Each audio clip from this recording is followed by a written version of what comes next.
বিসমিল্লাহির রহমানির রহিম। হে সমস্ত জগতবাসী, এতে আমি অন্য ধর্মের লোক বুঝি না, নিজের ধর্মের লোক বুঝি না, সকল স্তরের লোককে সামনে রেখে আজকে সূরা ইয়াসিন থেকে আলোচনা করব ইনশাআল্লাহ। সূরা ইয়াসিনের আমল ফজিলত যদি কেউ জানতে পারে এবং বিশ্বাস করে এবং সে মানতে পারে, ইনশাআল্লাহ ইহকাল পরকাল ধন্য হয়ে যাবে। তাই আমি মোহাম্মদ শামীম আলী আপনাদের সামনে সূরা ইয়াসিনের আমল ও ফজিলত নিয়ে হাজির হইলাম। তো আশা করব ভিডিওটি টানবেন না, অনেক লাভবান হবেন।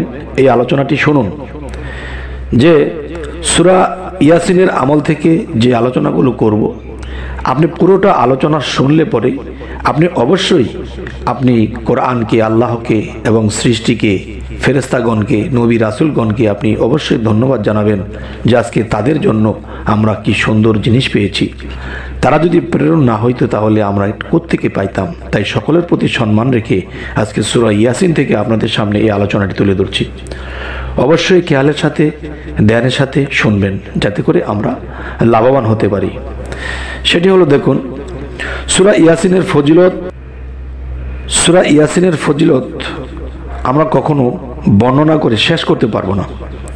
অসংখ্য হাদিসে অসংখ্য রকম ইহা ফজিলতের কথা বর্ণনা করা হয়েছে। তবে এক হাদিসে অত্র সূরাকে কোরআন মজিদের হৃদয় বলিয়া উল্লেখ করা হয়েছে। সুবহানাল্লাহ, আলহামদুলিল্লাহ। এরপর আরো একটি হাদিসে বর্ণিত করা হয়েছে যে রাত্রে খালেস নিয়তে অত্র সূরা ইয়াসিন পাঠ করিয়া নিদ্রায় গেলে সম্পূর্ণ নিষ্পাপ হয়ে সে জাগরিত হবে। আলহামদুলিল্লাহ। অত্র সূরা ইয়াসিন পাঠকারী জন্য কিয়ামতের দিবসে মুক্তির ফয়সালা করিবেন আল্লাহ। আবু দাউদ, ইবনে মাজাহ। এবার আসব, অন্য হাদিসে বর্ণিত রহিয়াছে যে ইহা মৃত্যুর সময় উপস্থিত হইলে তাহার নিকট বসিয়া অত্র সূরা পাঠ করলে ইহাতে মৃত্যুর কষ্ট লাঘব হবে, মৃত্যুর কষ্ট খুবই কম হবে এবং ইহা কবরের নিকট বসিয়া পাঠ করিলে মৃতের কবর আযাব মাফ হইয়া যায়। আবু দাউদ, ইবনে মাজাহ। দেখুন, আজকে একটু দলিল সহকারে কথা বলছি, বিভিন্ন হাদিসের রেফারেন্স দিয়ে কথা বলছি যে আজকে আপনারা শুনুন। যে অন্য অন্য আলোচনা হতো রেফারেন্স ছাড়া বলি, রেফারেন্স তো আছেই, তো রেফারেন্স দিতে গেলে দেখা গেছে অনেক সময় ভিডিওটা বেশি বড় হয়ে যায়, তাই এমনিতেই বলে যাই। তবে আজকের এই বিষয়গুলা আমি রেফারেন্স দিয়ে বলছি ইনশাল্লাহ। যে আরও একটি হাদিসের কথা বলা হয়েছে, কোনো ব্যক্তি নিয়মিতভাবে অত্র সূরা ইয়াসিন পাঠ করিলে সে যে কোনো দরজা দিয়ে বেহেশতে প্রবেশ করবে। সুবহানাল্লাহ, আলহামদুলিল্লাহ। তাহার জন্য বেহেশতের 8টি দরজাই খুলিয়া দেওয়া হবে।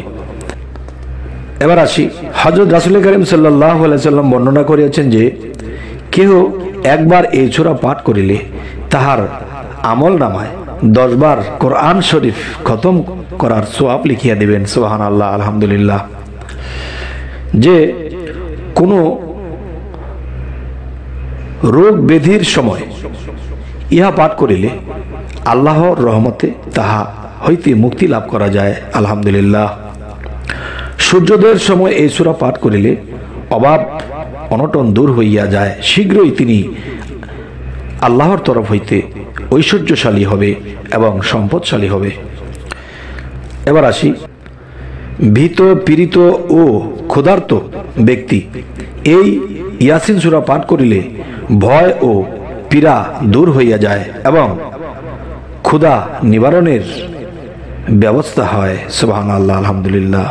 ঘর হইতে বাহির হইবার সময় এই সূরা পড়িয়া বাহির হইলে কোথাও কোনো বিপদ আপদে পতিত হইবে না। আলহামদুলিল্লাহ। পাগল ব্যক্তির উপরে এই সূরা পড়িয়া দম করিলে বা ফুঁক দিলে আল্লাহর রহমতে ওই পাগল ব্যক্তির অসুস্থ থেকে তিনি সুস্থতে পরিণত হবে। আচ্ছা, তবে কি যে সে পাগল যদি আপনার কাছাকাছি হয়ে থাকে তো প্রতি 3 দিন পর পর এই সূরাটি পড়িয়া পাঠ করিয়া যদি তাকে ফুঁক দেওয়া হয়, ইনশাআল্লাহ তিনি পাগল থেকে সুস্থ মানুষে ফিরে আসবে। এবার বলবো, জিন, পরী কিংবা ভূতে ধরা রোগীর নিকট বসিয়া জোরে জোরে এই সূরা পড়িয়া শরীরে ফুঁক দিলে যাবতীয় দুষ্ট জিন ভূত দূর হইয়া যায়। আলহামদুলিল্লাহ। এই সূরা কিয়ামতের দিন ভীষণ অবস্থার বর্ণনা দ্বারা আল্লাহ তাআলার অতুলনীয় ক্ষমতা ও অপরিসীম মহিমা কথা প্রকাশিত হইয়াছে। ইহা ছাড়া অত্র সূরায় আল্লাহ অপূর্ণ সৃষ্টি নৈপুণ্যের কথা রহিয়াছে এবং ইহা ফজিলতের সূরারূপে খ্যাত। অত্র সূরা সদা সর্বদা পাঠ করিলে দুনিয়া ও আখিরাতের যাবতীয় বালা মুসিবত হইতে নিরাপদ থাকা, যার ইহার বরকতে আল্লাহ তাআলা রুজিতে বরকত দেন এবং তিনি সুখ স্বাচ্ছন্দ্য লাভ করেন। অবশ্যই এই সুখ স্বাচ্ছন্দ্য পেয়ে অবশ্যই আল্লাহর ইবাদতে মশগুল থাকতে হবে। আচ্ছা, এবার আসি, হযরত সাল্লাল্লাহু আলাইহি সাল্লাম একটি কথা বলেছেন, প্রত্যহ রাত্রে এই সূরাটি পাঠ কখন করবেন? গভীর রজনীতে সূরা ইয়াসিন পাঠ করিলে কখনো আপনাকে অভাবে পতিত হবেন না এবং আপনার স্বাচ্ছন্দ্যে দিন কাটবে। অবশ্যই আল্লাহর ইবাদতে থাকতে হবে বিভিন্ন কাজের ফাঁকে। এবার আসব এই সূরার আরো কিছু বিষয়।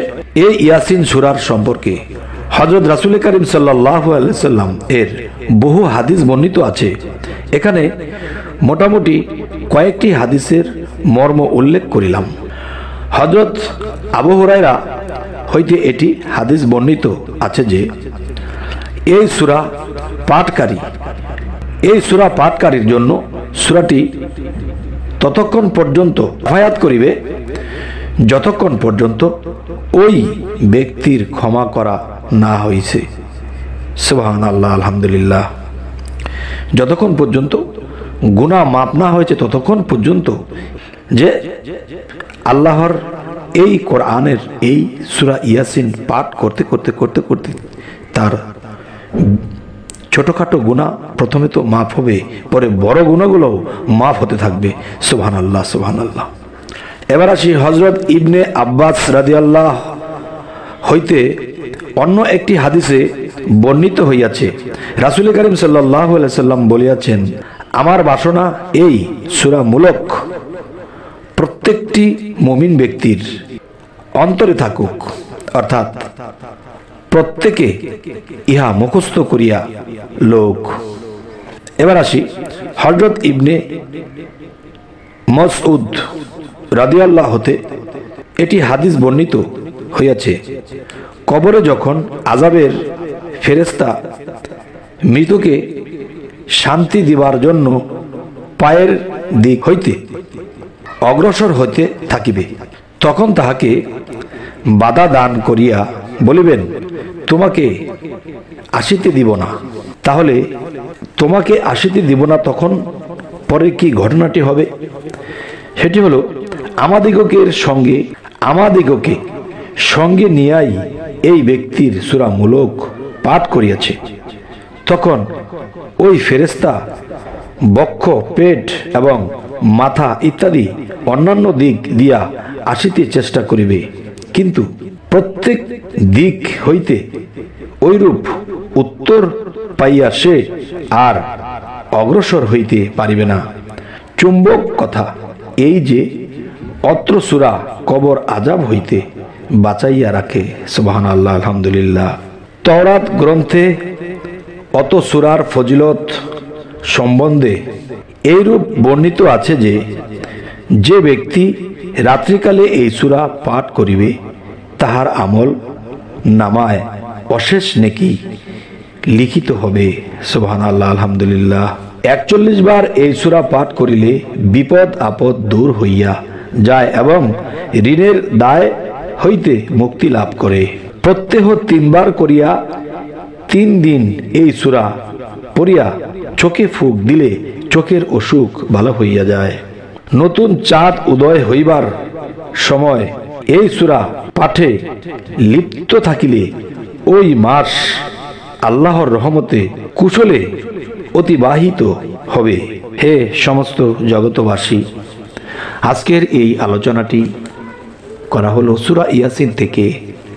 আমরা যদি এই সূরার আইন কানুন মানতে পারি, এই আমলগুলো করতে পারি, ইহকাল পরকালে আমাদের আর কোনো সমস্যাই থাকবে না। তবে হে সমস্ত জগতবাসী, আজকের পর থেকে চলুন আমরা সূরা ইয়াসিনের আমল ও ফজিলত দেখে করতে থাকি। ইনশাআল্লাহ আল্লাহ আমাদেরকে উদ্ধার করিবেন।